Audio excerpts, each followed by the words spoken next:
Real life is totally different from real life. अगर ये समझ में नहीं आया ना भाई लाइन, तो ये वापस से रिवाइंड करके दोबारा से सुनो, तुम्हें क्या पता समझ में आ जाए।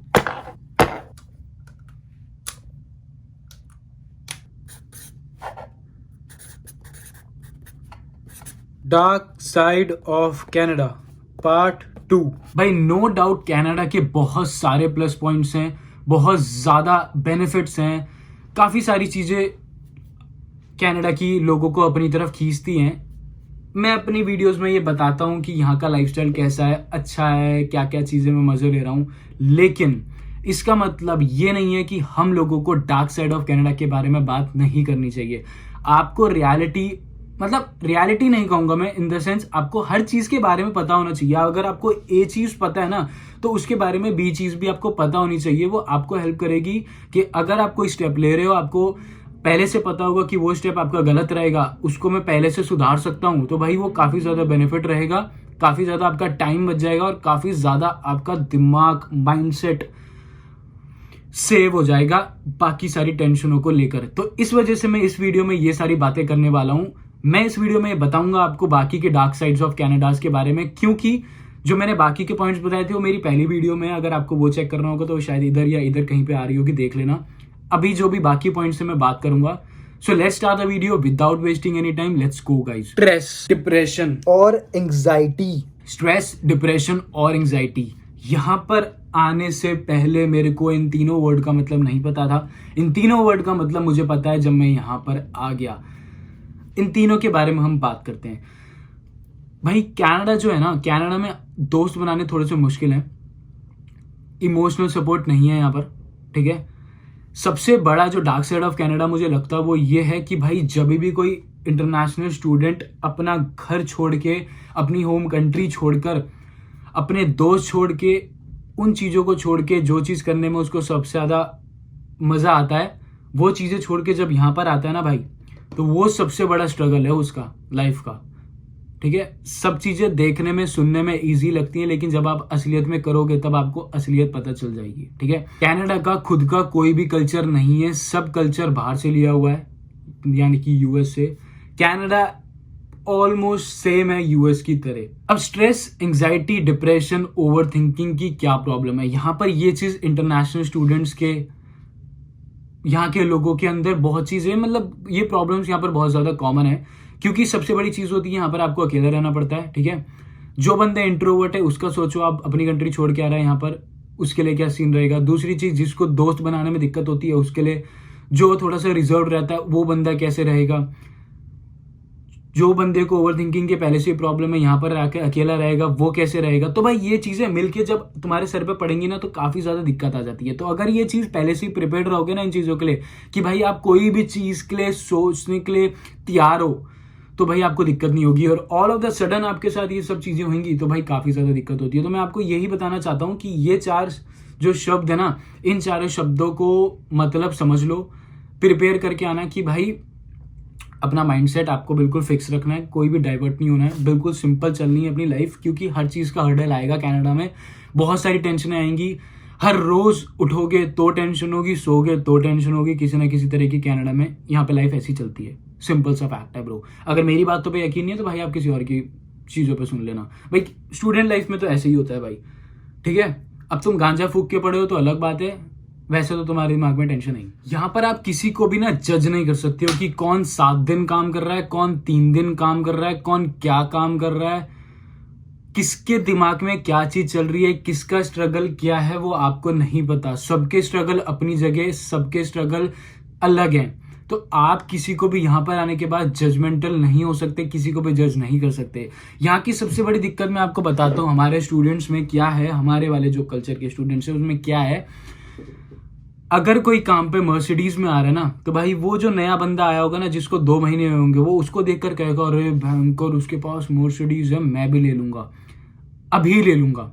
अब मैं तुम्हें चीज बताता हूँ, तुम्हें ये नहीं पता कि उसका स्ट्रगल कितने टाइम से चल रहा है। वो यहाँ पे 2 साल से स्ट्रगल कर रहा है, 3 साल से कर रहा है, 4 साल से कर रहा है, उसने 5 साल बाद मर्सिडीज खरीदी, वो तुम्हें नहीं पता। तुम्हें सिर्फ उतना दिख रहा है कि वो मर्सिडीज में बैठ के आ रहा है तो मैं भी यहाँ पर ले लूंगा, कनाडा है ये।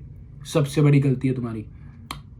इस चीज से बच के रहना। हमारे लॉन्डो में क्या है, हमारे लॉन्डो को ये पता है कि F इजिकल टू होता है, F equal to financial planning होता है। ये उनको नहीं पता भाई।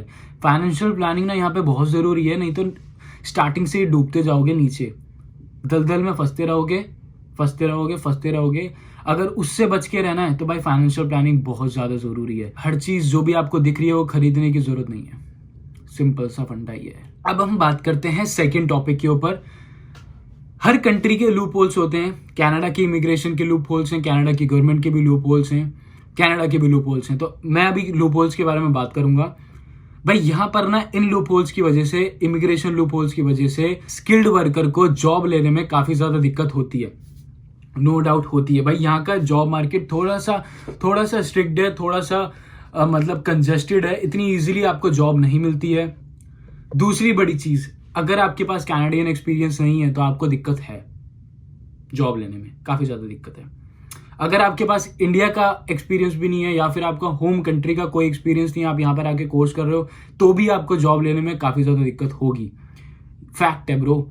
आपके रिज्यूमे में, आपके पोर्टफोलियो में एक्सपीरियंस मेंशन होना बहुत जरूरी है। इस वजह से मैं हर वीडियो में मेंशन करता हूँ ये चीज, मतलब हर वीडियो में इन द सेंस जो भी ऐसी रिलेटेड वीडियोस होती है उसमें हमेशा मेंशन करता हूँ कि भाई आप जब यहाँ पर आ रहे हो तो कोशिश करना कि 2 से 3 साल का जॉब एक्सपीरियंस आपके पास हो, आप यहाँ पर रिज्यूमे में मेंशन कर पाओ, आप अपने पोर्टफोलियो में मेंशन कर पाओ। आप जब इंटरव्यू देने जाओ तो आप उनको बोल पाओ कि मैंने इस कंपनी में काम किया है, इस वजह से मैं एलिजिबल हूँ, इस वजह से मैं उस लायक हूं कि मैं आपकी कंपनी के लिए भी काम कर लूंगा, और आप यूं हायर जाओगे। अगर आपके पास एक्सपीरियंस नहीं है तो भाई काफी ज्यादा दिक्कत आपको होने वाली है। परफेक्ट एग्जाम्पल अगर लेना है तो भाई मेरे लाइफ का ले लो। मेरे पास लाइफ एक्सपीरियंस नहीं है, टू बी वेरी ऑनेस्ट। मैंने अभी वर्क परमिट भी अप्लाई नहीं करा, मैंने अभी तक अपना रिज्यूमे भी नहीं बनाया है, तो मैं अपना एग्जाम्पल आपको नहीं दे रहा हूँ। हाँ, अगर आपको मेरी स्टोरी जाननी है ना आगे कि मैं आगे लाइफ में कैसे बढ़ रहा हूँ, तो भाई अगर मेरे पास 6 से 7 कमेंट्स भी आ जाएंगे ना ऐसे कि भाई आपकी लाइफस्टाइल जाननी है कि आप हर रोज क्या स्टेप्स ले रहे हो, आने वाले 20 साल में आप कहाँ होगे, कैसे कैसे जा रहे हो आप आगे, तो भाई शायद मैं क्या पता कुछ नया स्टार्ट कर दूं। भाई अब मैं बात करता हूँ यहाँ के वेदर की। भाई कनाडा का वेदर ना सक है, और भयंकर वाला सक है। इंडिया से अगर आप आ रहे हो तो आपको धूप की आदत है, क्योंकि मैक्सिमम जो भी सिटीज या स्टेट्स में बच्चे रहते हैं और जहां से आते हैं ना, इंडिया से स्पेशली मैं बात कर रहा हूँ, वहां पर आपको धूप की आदत है, ठीक है। यहाँ पर आने के बाद ना आपका मैक्सिमम टाइम ठंडियों में जाता है। ठंडियों मतलब इन द सेंस विंटर्स में जाता है, जिसमें 0 से नीचे टेम्परेचर होता है। आपको लेयरिंग करनी पड़ेगी, आपको कपड़े डबल ट्रिपल खरीदने पड़ेंगे, पैसे आपके डबा ठप लगेंगे। बाहर आप जा नहीं सकते हो, क्योंकि अगर बाहर जाओगे तो बहुत ज्यादा ठंड है। बसों में ट्रैवल करना थोड़ा सा मुश्किल हो जाता है उस टाइम पे, तो बंदा सोचता है कार ले लूं, तो वो वैसे ही फंस गया। तो समझो कि वेदर जो है वो काफी ज्यादा खतरनाक है। तो भाई अगर आप रह रहे हो टोरंटो में या ओंटारियो में, या फिर आप नोवा स्कोशिया, सस्कैचुअन, किसी भी इन प्रोविंस में रह रहे हो ना, तो भाई ठंड बहुत भयंकर होती है, बहुत भयंकर। नो डाउट यहाँ पे समर्स होती हैं, लेकिन आपको पता है अच्छी चीज ज्यादा लंबे टाइम तक नहीं चलती है। तो ऐसे ही यहाँ पर सीन है, मैक्सिमम टाइम 0 से नीचे टेम्परेचर रहता है और उसी में आपको रहना पड़ता है। तो इस वजह से कनाडा का जो वेदर है वो पूरा डार्क साइड ऑफ कनाडा में आता है। उसके बाद अगर मैं बात करूं नेक्स्ट टॉपिक के ऊपर, तो भाई नेक्स्ट टॉपिक मेरे इंपॉर्टेंट क्या है? नेक्स्ट टॉपिक है आपका cost of living. Cost of living Canada की ना काफी ज्यादा एक्सपेंसिव है।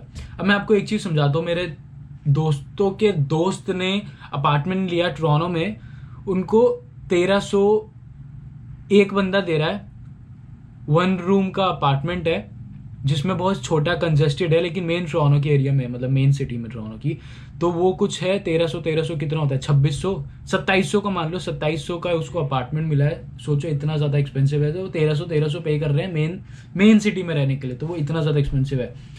कैसे काम करता है यहाँ पे ये सब चीजें, रेंट वगैरह कैसे काम करता है? जितने मेन सिटी में रहोगे उतना ज्यादा रेंट होता है, जितना पीछे जाते रहोगे उतना ज्यादा आपका रेंट कम होता रहता है। ऐसा सिंपल सीन चलता है। लेकिन ऐसा पहले होता था, अभी टोरंटो में भी ज्यादा रेंट है, और ब्रैम्पटन में अगर रह रहे हो तो भी ज्यादा, मिसिसागा में तो भी ज्यादा, वॉन में तो भी ज्यादा, क्योंकि हर जगह पे ऐसी सस्ती जगहों पे लोग शिफ्ट होते जा रहे हैं, तो वहां का रेंट बढ़ता जा रहा है।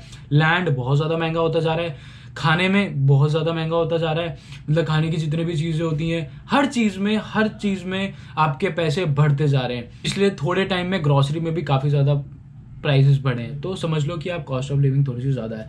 उसके बाद अगर मैं बात करता हूँ तो यहाँ पर टैक्सेशन बहुत ज़्यादा हाई है, ऑलमोस्ट 10% ज़्यादा है एज़ कम्पेयर टू अमेरिका। तो मतलब अगर आप $1 लाख कमा रहे हो तो भाई उसमें से आपके पास तो शायद 65 से 70 हज़ार डॉलर ही बचेंगे, बाकी सब आप टैक्स दे देते हो। यहाँ पर सिंपल सा फंडा ये होता है, जितनी ज़्यादा इनकम होगी उतना ज़्यादा टैक्सेस होंगे। अगर आपकी इनकम ज़्यादा है तो भाई आप हर जैसे शॉपिंग भी करोगे तो वो भी टैक्स आप ज़्यादा दोगे हर चीज़ पे।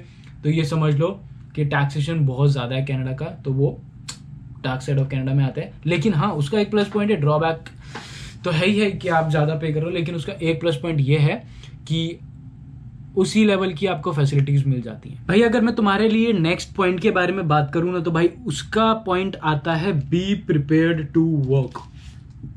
B prepared to work. जिस दिन भी आप अपनी होम कंट्री, अपना घर छोड़ के, अपनी फैमिली छोड़ के कनाडा आने का डिसाइड करोगे, उस दिन ये भी सोच लेना कि कनाडा आने के बाद आपको हमेशा काम करते रहना पड़ेगा।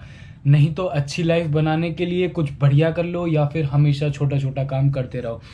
अब डिपेंड ये करता है कि आप जब भी कनाडा होगे तो आप ये चीज़ नहीं सोच सकती कि कोई सा भी काम छोटा या बड़ा है। काम छोटा बड़ा नहीं होता, यहाँ पे टाइम आने पे हर तरीके का काम करना पड़ता है। तो ऐसी थिंकिंग अपने दिमाग से बिल्कुल निकाल देना। यहाँ पे सिंपल सा फंडा चलता है आपका हैंड टू माउथ, मतलब कि यहाँ से कमाओगे हाथ से और मुंह में डालोगे, मतलब कि मुंह में खा लोगे। ठीक है, कमाओगे खाओगे, कमाओगे खाओगे, सिंपल सा फंडा ये चलता है। अगर आप जॉब्स करोगे ना, जॉब्स में आप यही चलता रहेगा, hand to mouth, hand to mouth, hand to mouth. अगर आपको अच्छी लाइफस्टाइल चाहिए तो आपको अपना कुछ काम या फिर अपनी स्किल्स या फिर अपना कोई बिजनेस, कुछ भी ऐसा कुछ देखना पड़ेगा जहां से आप ज्यादा अमाउंट का पैसा कमा पाओ और अपनी लाइफ सेट कर पाओ। क्योंकि अगर जॉब करोगे तो भाई आधा तो टैक्स दे दोगे, बचेगा जो वो खर्चे में निकल जाएगा, तो सेविंग्स तो चौकस। अब यहाँ पे लोग यही कर रहे हैं। यहाँ पर लोग 70 साल के होने पे भी काम कर रहे हैं, यहाँ पर लोग 7 दिन भी काम कर रहे हैं, यहाँ पर लोग 23 घंटे भी काम कर रहे हैं एक दिन में। हर तरीके का बंदा आपको मिल जाएगा, डबल शिफ्ट है, ट्रिपल शिफ्ट है, पूरे 7 दिन काम कर ही जा रहे काम, लेकिन फिर भी नहीं जुड़ रहा। इस वजह से अपनी स्किल्स कुछ लेकर आओ अपने साथ, ताकि यहाँ पर आने के बाद धक्के फालतू के नहीं खाने पड़े और असलियत में अपनी लाइफस्टाइल थोड़ी सी अच्छी कर लो। That's all for today. Thank you for watching this video. If you like the video, please click on like, subscribe my channel. Share जरूर कर देना, अगर मन करे तो, नहीं करे तो भी कर देना। Take care, bye.